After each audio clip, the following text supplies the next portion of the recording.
Welcome back, everyone. This is Mitchell from Notorious Pulls Radio, and we're back going over a beautiful event, UFC October 29th at the Apex Arena. And what this is going to be about, we're going to talk about the main event, Calvin Kattar versus Arnold Allen in the featherweight division. There's a lot of exciting fights on this card, including Tim Means versus Max Griffin. We have Waldo Cortez versus Jared Vendera, and we have Andrei Arlovsky on this card, so stay tuned.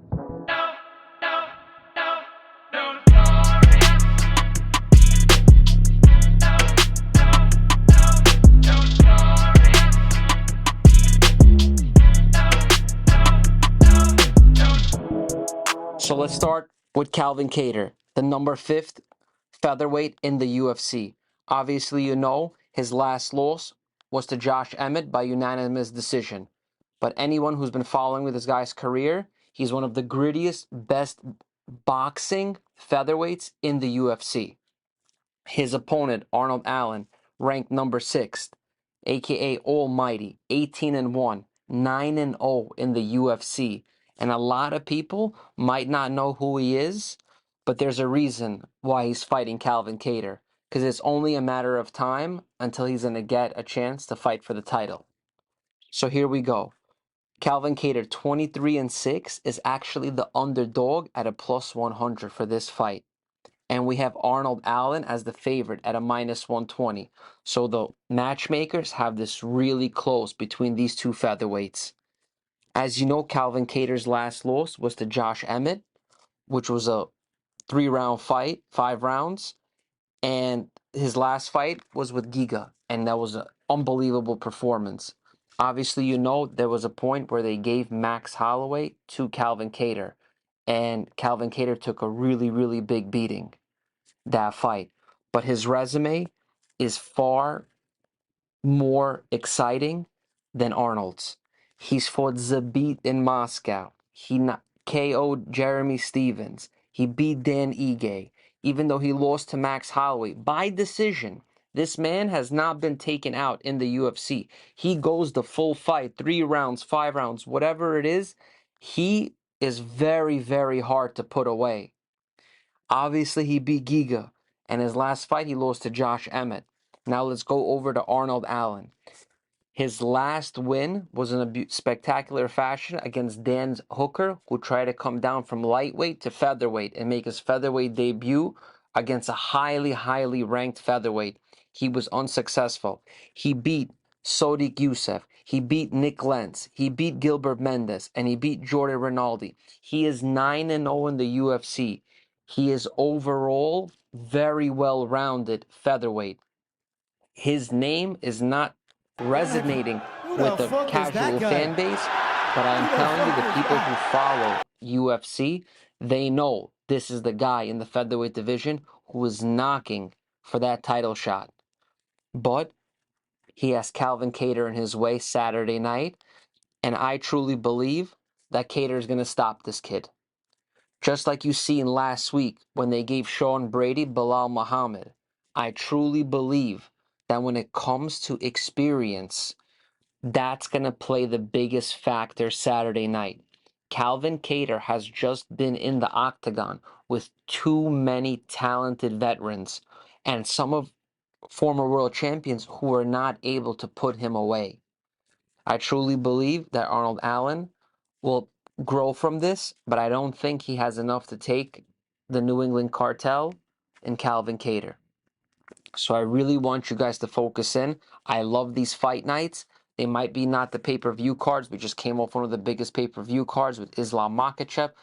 We crowned the new lightweight champion. He did it in absolute spectacular fashion. He followed Father's plan. Me and Nazim already discussed this, that these guys are too careful.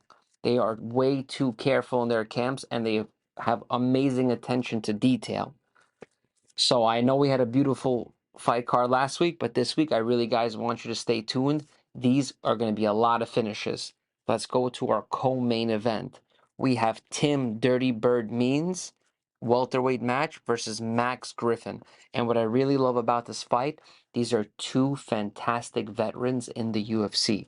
We have Tim Means, who's 32-13. He's an underdog at a plus 150. His last loss was to Kevin Holland. Then he had a nice 3-fight win streak. He beat Nicholas Dalby. He beat Mike Perry. He beat Leo Strapoli, but he had a loss to Daniel Rodriguez. His opponent, Max Griffin, who's 18-9, who's the favorite at a minus 175. His last fight loss was to Neil Magny. He beat the Hall of Famer Carl Condit. He beat Song Kinon. He beat Burmaj, and he had a loss to Alex Oliveira. So as you can see, both of them had a loss, 3 wins, and a loss. So now they're getting the nice co-main event slot to see where they're going in their careers. Obviously, win or lose, nothing changes. These are fantastic veterans. I don't believe they're going to be kicked out of the UFC for any reason, and they're going to continue to have amazing fights for as long as they want to compete in the octagon. But I love when veterans come, they come to deliver. They are true professionals. They're going to make weight, and they know what their job is to do, and that's to put on a spectacular fight for the fans in the octagon. Our next match. But before we go, actually, for this match, I'm actually going to ride with the favorite and Max Griffin. The reason why I'm going to rock with Max Griffin, I really liked what I've been watching from him in his last few fights. They've been really exciting, and even Neil Magny had to take him the distance, cannot put him away. He is very hard to put away, Max Griffin. He is a tough, tough motherfucker. And I believe Tim is just a little bit more of a veteran, and he had a nice little spree, but I do believe that he will not have enough to take on Max Griffin. And for that reason, Notorious Radio will be rocking with Max Griffin on Saturday night. For our next match, we have a heavyweight match, and I love heavyweight MMA fighters. They are exciting. You really get to see these big guys run around, dance around the octagon. So let's start with the favorite. We have Waldo Cortez. He is an undefeated heavyweight. He is 7-0. This is his UFC debut. He had a win on Dana White's Contender Series by TKO. He's going against a massive UFC veteran in Jared the Mountain Vanderaa with a record of 12-9. But Vanderaa is on a 4-fight losing streak. He lost to Chase Sherman. He lost to Alexei Oleinik. He lost to Andrei Arlovsky, and he lost to Alexander Romanov. The only thing is, there is nothing for him to be ashamed about. All those heavyweights are amazing, and for him to even get into the octagon with that type of resume just speaks that he's a tough and he's a savage. So for Waldo Cortez, this will not be an easy night, and I don't want anyone to overlook the 4-fight losing streak. Remember, in MMA, they don't care as much about record, it's about heart, and I do believe that Jared Vanderaa has a lot of heart and he has a lot of grit, and that night he is going to bring it. He is going to do everything in his power to have this UFC debuter in Waldo Cortez Acosta to be destroyed. He wants to destroy his UFC debut and help build his name going forward. Remember, heavyweights, it only takes one punch to switch the momentum. It doesn't take a lot to change the odds of a fight. I still believe I really like this young guy, Waldo Cortez, from the Dominican Republic, and I do believe he will edge out Jared Vanderaa. But I do believe this is really going to show the talent of Cortez going forward and to see where the matchmakers can possibly match him up later on. So really tune into this heavyweight fight. I love UFC debuts, and you are definitely going to enjoy this one. Do not sleep on this fight. For our next matchup, this has actually been a rescheduled bout. And a lot of you guys might not know this gentleman. His name is Josh Freemed, the High Big Yins. He's a great fighter. He lost in his UFC debut to Alex Hernandez, but he's going against the Ultimate Fighter finalist in Tresean Gore. So Josh Freemed is 9-4. He is the favorite at a minus 170, going against Tresean Gore, who's 4-2, and who's the underdog at plus 145. Tresean Gore is on a 2-fight losing streak. He was on Team Brian Ortega in the episode. And when he went for the Ultimate Fighter, he actually had to come out because he had a knee injury. And Bryan Battle ended up winning the Ultimate Fighter. Later on, they actually scheduled that match between them, which is only fair after both fighters are healthy and were able to go at it. And he actually lost to Bryan Battle. So it actually shows how good Bryan Battle is and why he really was the Ultimate Fighter for that season. He also lost to Cody Brundage. So I'm really excited to see these two middleweights go at it. They were supposed to be scheduled somewhere over the summer. The bout couldn't happen. They took different fights, but now they actually got to meet and they're going to rock it out in the octagon. So really keep an eye on these middleweights, but we're going to be rocking with Josh Freeman that night, 9-4. He's the favorite at minus 170 versus Tresean Gore. For the opening bout in this card, and this is one of my favorite, and I love when the opening match has the potential to possibly be fight of the night. And let me kind of explain to you details. Styles make fights. And these two fighters that I'm about to get into more detail, they stylistically match up for excitement. Both of their styles are kickboxing. These guys love to trade. They love to exchange. So putting them together and they're light heavyweights only makes sense. So let's get into it. Dustin Jacoby, the 13th ranked light heavyweight. He's a favorite at a minus 165. He's 18-5, and he's 8-0 and one draw in the UFC. His last fight, I was actually there at the Belmont Arena in Long Island when he had a beautiful knockout over Da Yeon Jung by KO. It was amazing. This light heavyweight packs amazing power, and he has a lot of experience. He's fought in glory. He's had a professional boxing match. He's had other fights in Bellator. When he got to the UFC is when actually his career started to flourish even better. He's 8-0. It is not easy. 8-0, 6-0, 7-0. To have these win streaks in the Ultimate Fighter is absolutely incredible. But he's going against a super good veteran in Khalil Roundtree Jr. He trains out of Tiger Muay Thai in Phuket, Thailand. He is an amazing kickboxer. He can strike. He is a very powerful light heavyweight. His last win was against Carl Robinson by TKO. Then he had a win over Bukowski.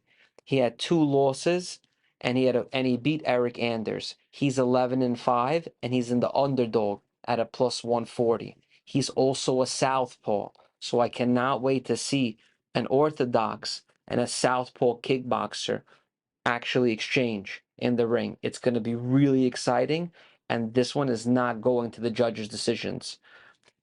I really like both fighters, but I'm going to have to edge the fight to Dustin Jacoby. He's been really being able to put it all together this stage of his career, and I can truly say he's in his prime and he is ready to climb up the ranks. Khalil Roundtree has just been that steady guy. He's able to beat some of the best, but also he falls short at times. And I do believe that Justin Jacoby is just going to be able to outstrike him. He's a stronger fighter, and he's going to probably put away Khalil Roundtree that night. Another amazing fight that I want to go over, it's the main event in the prelims. And we have Phil Hawes versus the Georgian standout in Roman Dolidze. So let me go over both fighters because I kind of wish this was the main event. Not main event, but on the main card. But also, I understand why they gave this the main event on the prelims. You gotta leave the prelims going into the main event with a bang, and I believe the UFC has given us that. So let's go into Phil Hawes. He's 12-3. He is the favorite at minus 165. Just to give you a little info about Phil Hawes, in 2017 on Dana White's Contender Series, he lost. A few years later, in 2020, after picking up a pair of wins in outside promotions, he had a win on Dana White's Contender Series. So think about it. He lost, and then 3 years later, he continued to work, and he came back on the Contender Series and won a contract. After that, he picked up wins over Jacob Malkoun, who's a scrappy guy. Nazardine Imamov, who is killing it in the middleweight division currently. He beat Kyle Dawkins. He had a loss to Chris Curtis, and then he had a spectacular win with Deron Winn. His opponent, Roman Dolodze, has been fantastic. He's 4-1 in the UFC, and his only loss was to Trevin Giles, was by decision. He's currently on a 2-fight winning streak, and he knocked out Kyle Dawkins his last fight. He was the opening match in his last fight. He was the first fight to go, and now he's actually closing out the prelims, just to show you that this gentleman is very exciting. He's 10-1. He's a plus 140 underdog. And I am going to rock with the underdog for Saturday night, because I do believe this Georgian beast is going to come out and have a spectacular performance. It's not a coincidence that his opening fight for the UFC, and now he's closing the main prelims. That is a huge jump, and I do believe he deserves it. So guys, the main prelims on Saturday night, please keep an eye out for Roman Dolodze versus Phil Hawes. Phil Hawes is training with Henry Hoof down in Florida. We got Dolodze training out in Vegas. Dude is a beast. Both of these guys together is going to make for an amazing, amazing fight. This is spectacular. I am super, super stoked on watching this fight, and it's on ESPN Plus. And guys, if you really always want to show support, remember to like, follow, subscribe us on all platforms. And if you enjoy everything we're doing, we have merchandise on notoriouspulsclothing.com. Tons of merch. Check us out. And remember, if it ain't notorious, I don't want it. Stay tuned, and we have more and more coming. Thank you. See you soon.